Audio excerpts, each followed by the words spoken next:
ठंडियाँ शुरू हो चुकी है और ठंडी में वसाना खाने का बहुत इम्पोर्टेंस होता है। ऐसा कहते हैं कि वसाना ठंडी में खाने से सेहत अच्छी बनी रहती है।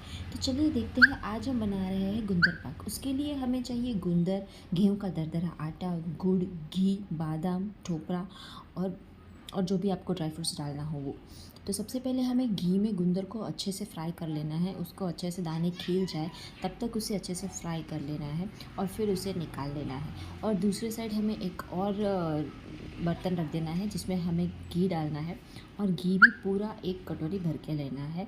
और फिर उसमें हमें गेहूं का दरदरा आटा डाल देना है और उसको एकदम अच्छे से सेक लेना है, एकदम अच्छे से चला लेना है उसको जब तक, और उसकी कंसिस्टेंसी ऐसी होनी चाहिए। घी इतना डालना है कि कंसिस्टेंसी ऐसी हो जाए और अच्छे से वो सेक जाए। तब तक उसे मिक्स करते रहना है कि जब तक उसका कलर चेंज ना हो जाए। जितना अच्छे से उसको सेकोगे आप उतना ही अच्छा टेस्ट आएगा। फिर उसमें बादाम डालनी है और बादाम डाल के भी अच्छे से सेक लेना है, बार बार उसको चलाते ही रहना है।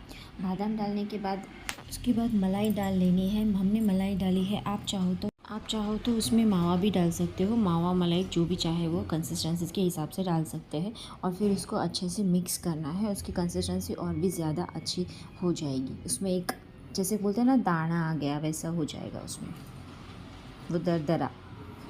हाँ, फिर उसमें टोपरा डाल देना है और फिर उसको भी अच्छे से मिक्स कर देना है, एकदम बारीक सा पिसा हुआ। और फिर उसको अच्छे से सेक लेना है। जैसे ही हो जाएगा ना, उसमें घी अलग से आने लगेगा। फिर उसमें हमें फ्राई किया हुआ गुंदर डाल देना है और फिर उसको अच्छे से मिक्स कर देना है। गुंदर पूरी तरह से मिक्स हो जाए उसके बाद गुड़ डालना है।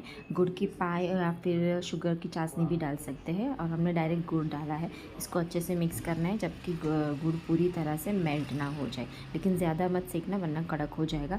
जब तक गुड़ मिक्स हो जाए तब तक ही उसको सेकना है। और फिर वो जब बर्तन छोड़ दे तो फिर उसको निकाल लेना है और निकाल के अच्छे से उसको सेट कर देना है। तो तैयार है गुंदर पाक। टू ट्राई इट, ये बहुत टेस्टी और डिलीशियस है।